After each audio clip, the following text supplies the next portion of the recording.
le président de la Roumanie de l'allocution qu'il vient de prononcer. L'Assemblée va entendre une allocution de son Excellence Félix Antoine Tshisekedi Tshilombo, président de la République démocratique du Congo. Je prie le protocole de bien vouloir accompagner son Excellence et je l'invite à prononcer son allocution.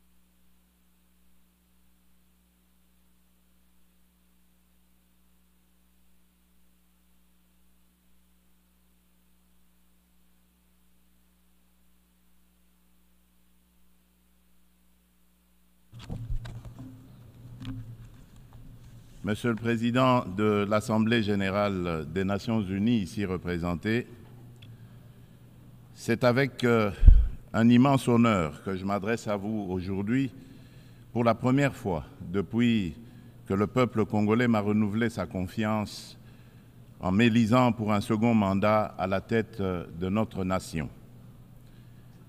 Ayant eu l'occasion de prendre la parole devant vous par le passé, je suis particulièrement ému de pouvoir le faire à nouveau en ce moment significatif pour notre pays.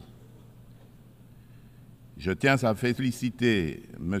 Philémon Yang pour son élection à la présidence de cette 79e session, de même que je rends hommage à vos prédécesseurs pour leur engagement constant au service de cette institution. Le thème de cette session, ne laisser personne de côté, agir ensemble pour faire progresser la paix, le développement durable et la dignité humaine pour les générations futures, résonne particulièrement avec nos aspirations en République démocratique du Congo. Monsieur le Président, Monsieur le Secrétaire général des Nations unies, Mesdames et Messieurs les chefs d'État et de gouvernement, Mesdames et Messieurs les chefs de délégation, le multilatéralisme et le respect d'un système mondial basé sur des règles ont été des piliers essentiels pour soutenir la paix, la sécurité, la santé, la prospérité à travers le monde depuis près de 80 ans. Les Nations unies incarnent ces valeurs fondamentales et demeure un acteur incontournable face aux défis majeurs que l'humanité doit surmonter, qu'il s'agisse de garantir la sécurité, de maîtriser le changement climatique ou de lutter contre la pauvreté. Cette réalité nécessite une coopération multilatérale renforcée. Cependant, le noble idéal des rédacteurs de la Charte des Nations unies, celui de servir d'instrument par lequel tous les pays régulent leur comportement, semble s'effacer. Le socle de la sécurité collective qu'elle a établi vacille. Nous avons la responsabilité de conjuguer nos efforts et de réaffirmer notre engagement envers le multilatéralisme, qui est la clé de solutions véritablement transformatrices face aux défis qui rongent notre monde. Comme l'a si bien exprimé Dag Hammarskjöld, ancien secrétaire général de l'ONU, dont le sacrifice en faveur de la paix en République démocratique du Congo nous rappelle la gravité de notre mission, je cite, « Le but de l'ONU n'est pas d'emmener l'humanité au paradis, mais de le protéger de l'enfer. » Fin de citation. En cette période critique du multilatéralisme, le multilatéralisme revêt une importance cruciale. Il permet de répondre aux menaces communes, de protéger notre planète et de renforcer la société civile ainsi que les droits humains. En effet, nous ne pouvons ignorer la montée alarmante de discours belliqueux et le rétablissement indécent de pratiques d'agressions armées et de pillage des ressources naturelles affectant tous les continents. Le conflit russo-ukrainien qui persiste et continue d'affecter la région n'est qu'une manifestation parmi tant d'autres qui menacent la paix dans le monde. Le Yémen, le Soudan, la Syrie ou encore le terrible drame qui se passe dans la bande de Gaza entrent dans le lot pour lequel le multilatéralisme jouerait pleinement son rôle. Il est impératif d'agir ensemble pour progresser vers la paix, le développement durable et la dignité humaine, garantissant ainsi un avenir meilleur pour les générations futures. Ne laissons personne sur le chemin. Tel est le message clair et pertinent qui inspire la thématique sélectionnée pour orienter les travaux de la 79e session de cette illustre Assemblée.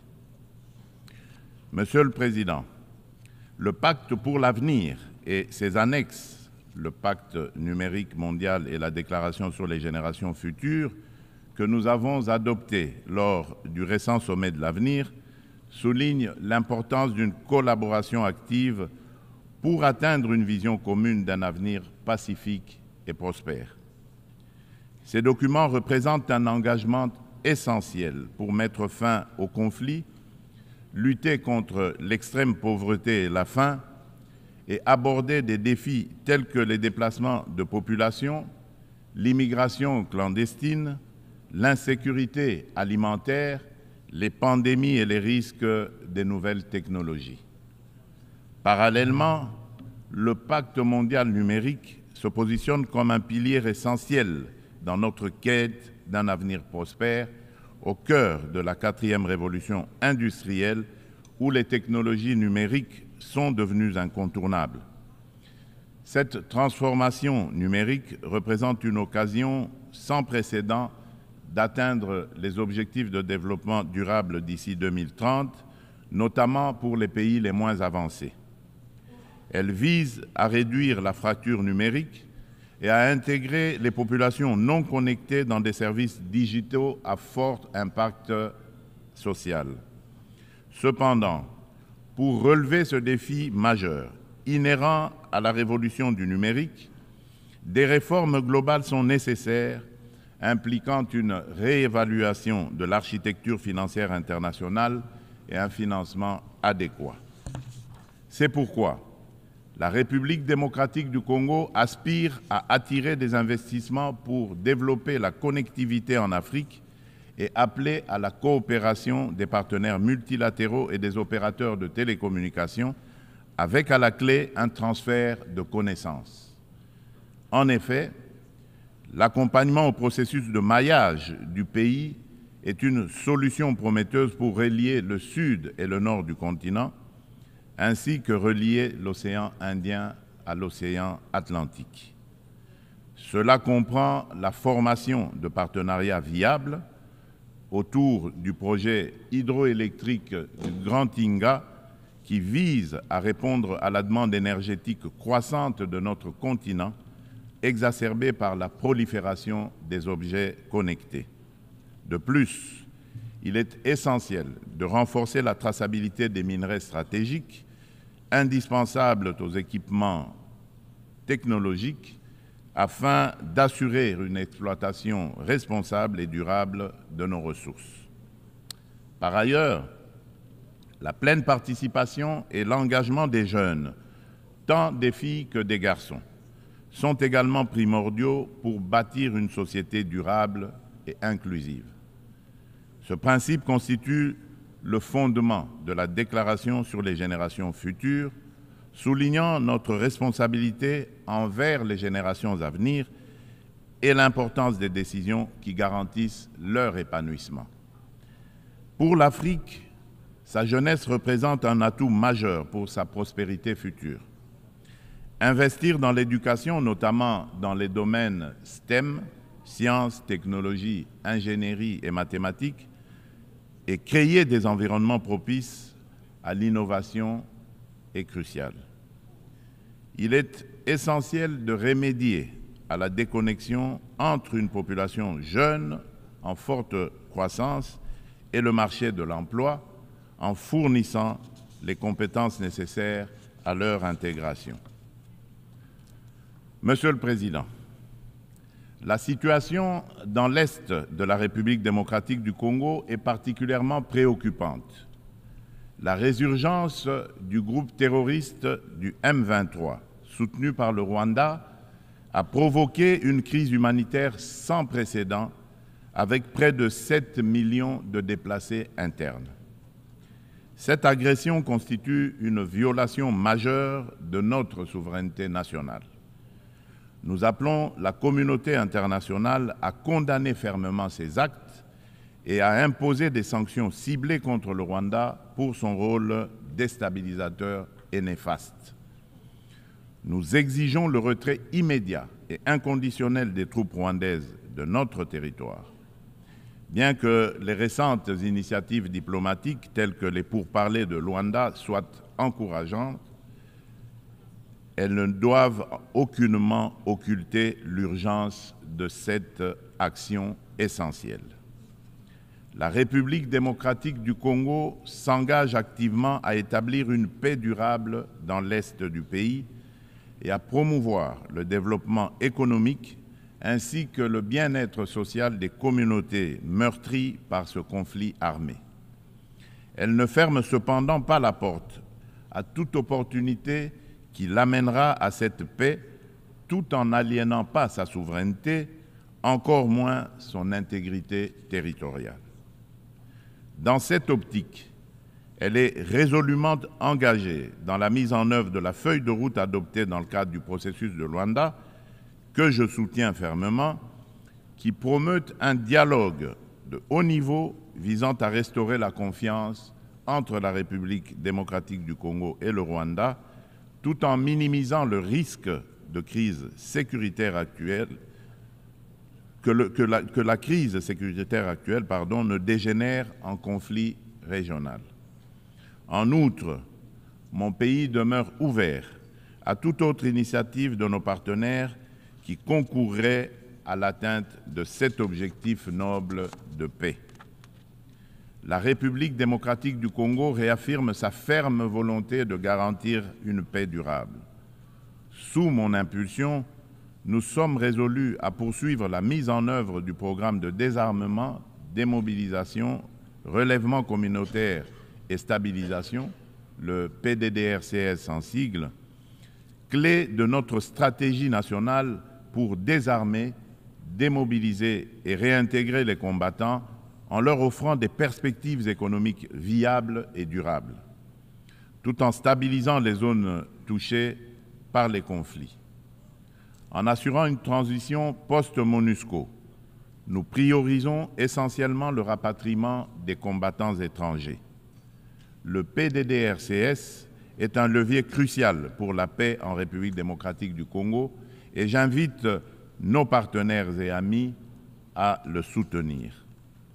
Par ailleurs, des milliers de victimes du génocide pour des gains économiques en République démocratique du Congo, en abrégé Génocost, continuent de subir les conséquences dévastatrices d'un passé marqué par la violence et l'impunité.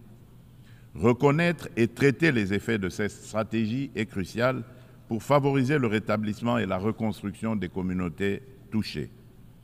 Au-delà de l'aide humanitaire immédiate, une approche à long terme, centrée sur la justice, la réconciliation et le développement durable est essentielle pour permettre aux victimes de se reconstruire et de retrouver une vie digne.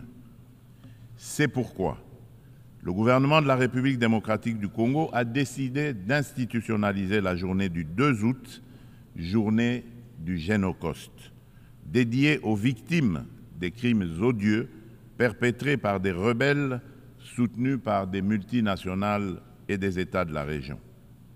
Cette journée incarne une communion nationale permettant de confronter un passé douloureux pour aller de l'avant. Elle est essentielle pour renforcer la conscience historique de notre pays et affirmer la détermination de la nation à prévenir la répétition de telles barbaries. Monsieur le Président, le terrorisme constitue une menace sérieuse pour la paix et la sécurité internationale, touchant toutes les régions du monde. Après avoir sévi en Asie, en Europe occidentale et en Amérique du Nord, ce fléau semble désormais s'enraciner en Afrique. En tant que membre de la coalition mondiale contre l'État islamique, la République démocratique du Congo exhorte les Nations unies à intensifier leurs actions pour mettre en œuvre les recommandations de cette organisation, notamment dans le cadre du processus d'Aqaba.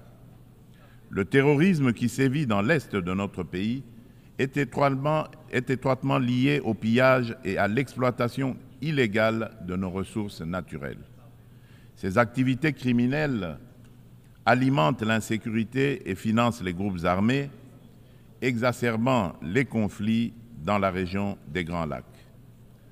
Par conséquent, il est impératif que les Nations unies envisagent des sanctions sévères contre les acteurs responsables de ces crimes économiques afin de briser ce cercle vicieux et de favoriser la paix, le développement durable et la dignité humaine pour les futures générations. Monsieur le Président, selon le dernier rapport d'examen national volontaire des objectifs de développement durable, la République démocratique du Congo a réalisé des avancées significatives vers plusieurs cibles des ODD grâce à des réformes et interventions majeures. Depuis 2019, le gouvernement a mis en place une réforme ambitieuse pour assurer la gratuité de l'enseignement de base, permettant à près de 4 millions d'enfants de rejoindre l'école. En outre, plusieurs mesures ont été prises pour renforcer la protection sociale, introduire la couverture sanitaire universelle et promouvoir l'égalité des sexes, ainsi que pour favoriser le développement des infrastructures et une industrialisation rapide à travers notamment la création des zones économiques spéciales. Malgré ces progrès, le rapport mondial sur les objectifs de développement durable souligne qu'au rythme actuel, la République démocratique du Congo ne pourra pas atteindre les ODD d'ici 2030 en raison des inégalités et de la vulnérabilité persistante exacerbée par des conflits armés. Face à ce défi, une feuille de route comprenant des actions, interventions et réformes spécifiques a été élaborée afin d'accélérer les progrès et de répondre aux enjeux de l'agenda 2030 avec déjà certaines mesures mises en œuvre pour que la République démocratique du Congo soit en adéquation avec les ODD en 2030. Pour cela, la République démocratique du Congo nécessite des investissements annuels de 32 milliards de dollars. Il est donc indispensable de renforcer les partenariats pour des investissements durables et de promouvoir la paix afin de permettre un développement socio-économique stable.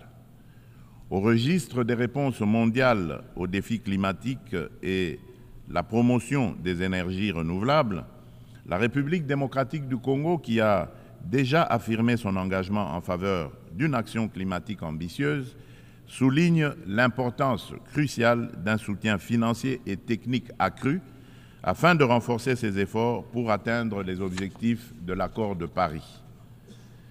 Riche en biodiversité et en ressources naturelles, la République démocratique du Congo se positionne comme un acteur clé dans la lutte contre le changement climatique.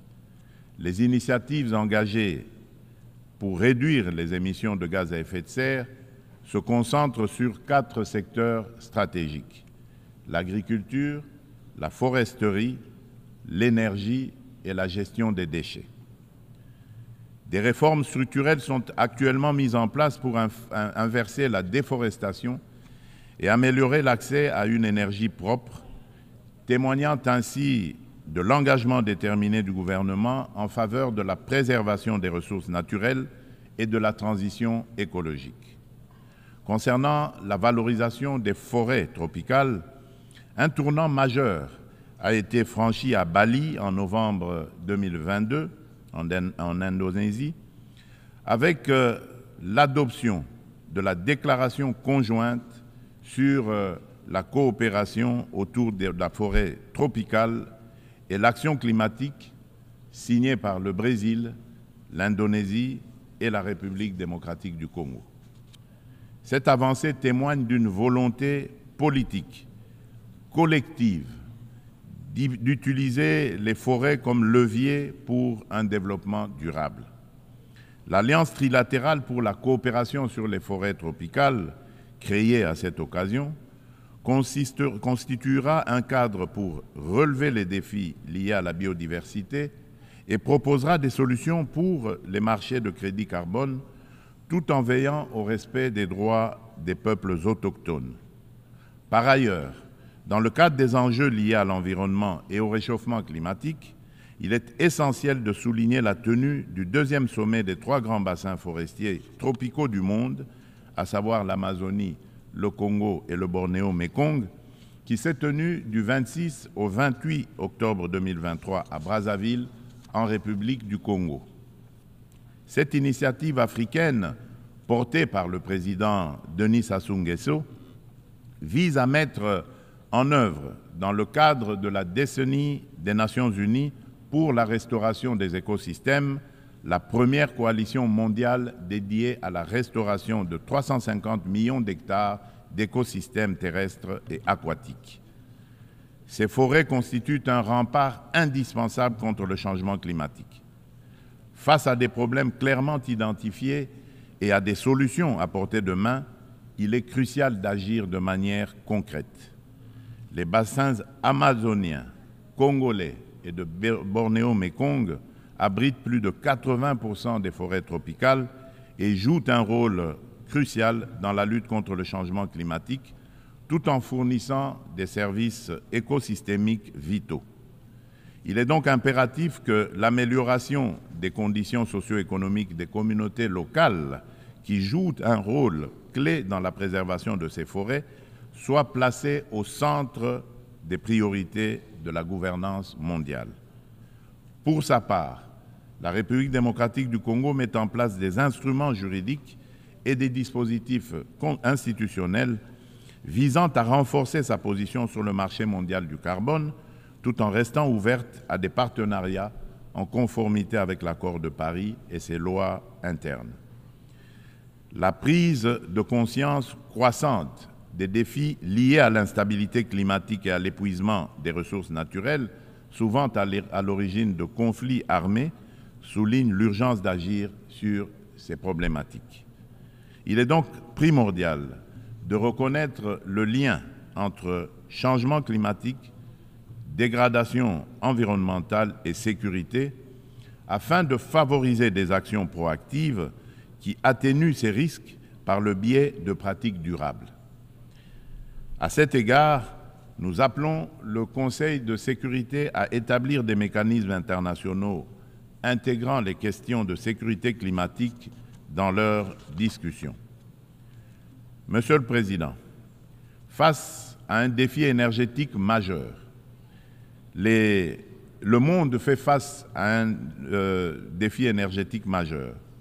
Les systèmes basés sur les combustibles fossiles sont responsables d'importantes émissions de gaz à effet de serre, exacerbant le changement climatique.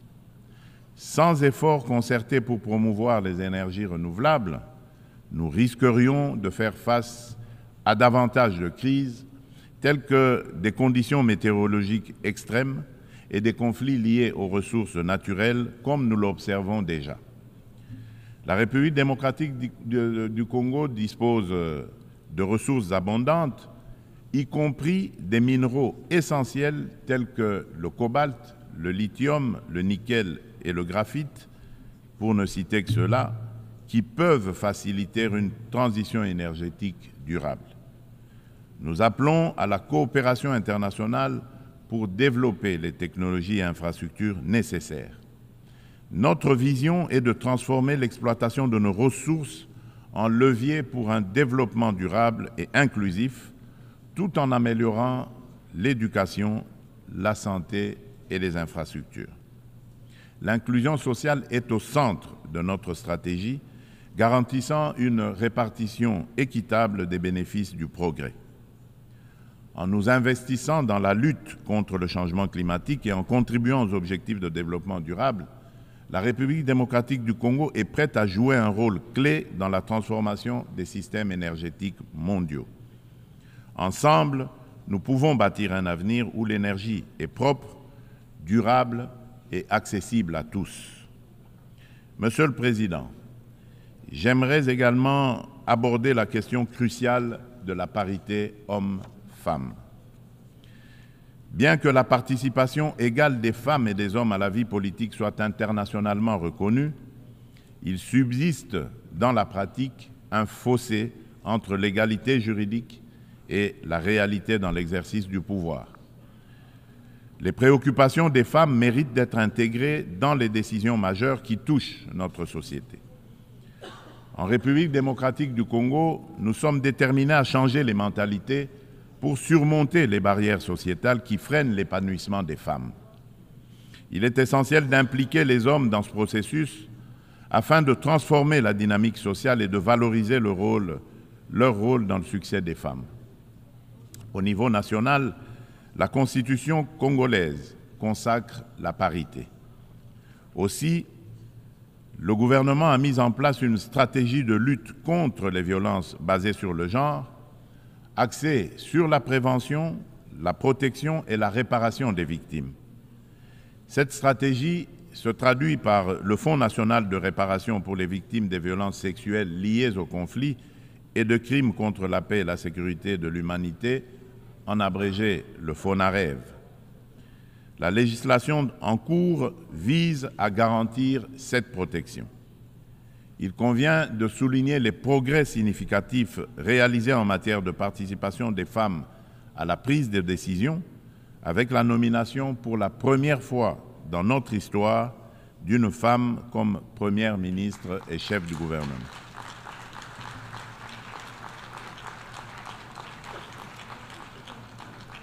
Nous assistons également à une présence accrue de femmes dans les instances gouvernementales ainsi que dans le Parlement et le système judiciaire, illustrée par la nomination de femmes au poste de premier président du Conseil d'État et à la tête de la Banque centrale du Congo. Monsieur le Président de l'Assemblée générale des Nations unies, Monsieur le Secrétaire général des Nations unies, Mesdames et Messieurs les chefs d'État et de gouvernement, Mesdames et Messieurs les chefs de délégation, Monsieur le Président, dans cet élan de progrès, il est impératif que la communauté internationale, sous l'égide des Nations unies, continue d'accompagner ces dynamiques en se réinventant face aux défis du monde actuel. Pour maintenir la confiance de la communauté internationale, l'Organisation des Nations unies doit prouver sa capacité à s'adapter aux évolutions contemporaines et à les surmonter de manière efficace et responsable. Il est impératif de redynamiser le multilatéralisme par des réformes ciblées de la Charte des Nations unies, touchant des questions clés telles que le Conseil de sécurité, le droit de veto, le chapitre 7 et le recours à la force. Néanmoins, cela ne suffira pas. La coordination et la coopération entre les différentes institutions et agences des Nations unies doivent également être renforcées. De nombreux enjeux globaux sont souvent abordés de manière redondante dans différents forums, parfois sous des angles contradictoires, tandis que d'autres problématiques restent entièrement négligées, chaque bureaucratie internationale cherchant à défendre son existence propre. À cet égard, tout en saluant l'appui des États-Unis, je réitère avec fermeté, au nom de l'ensemble des pays africains, la requête de création de 2 sièges permanents au Conseil de sécurité des Nations unies pour les pays africains.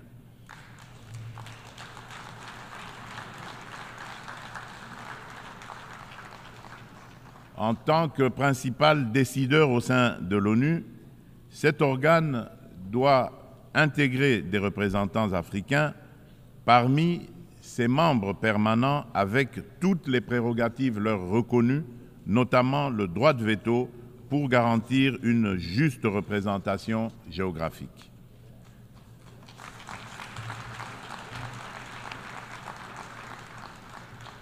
Il s'agit là d'une question de justice pour un continent dont le rôle dans les affaires internationales ne cesse de croître. Nous, Africains, tenons cette exigence avec la plus grande détermination.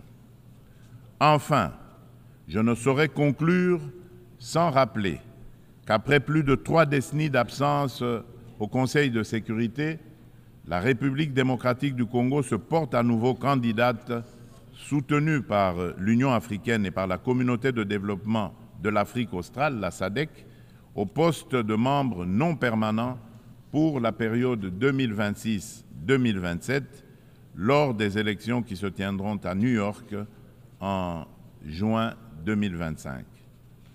La République démocratique du Congo a déjà occupé cette fonction entre 1982 et 1983, 1990 et 1991, période durant lesquelles elle a œuvré pour la promotion de la paix, de la sécurité et de la stabilité en Afrique et dans le monde.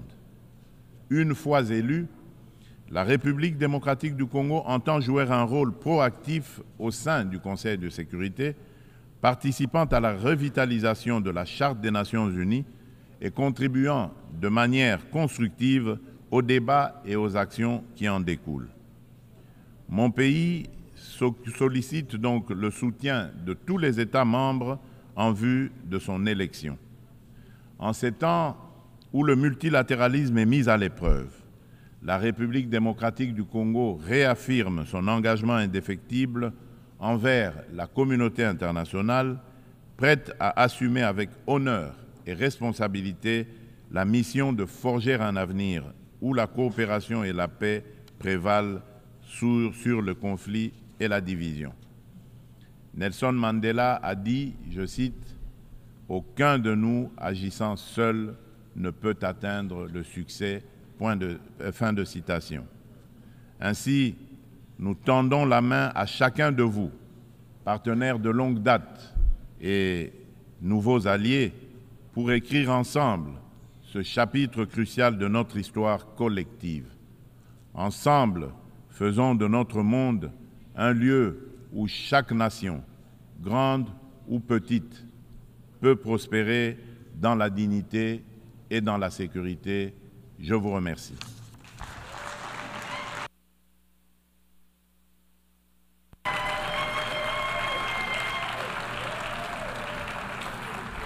On behalf of the Assembly, Au nom de l'Assemblée générale, je tiens à remercier le président de la République démocratique du Congo de l'allocution qu'il vient de prononcer.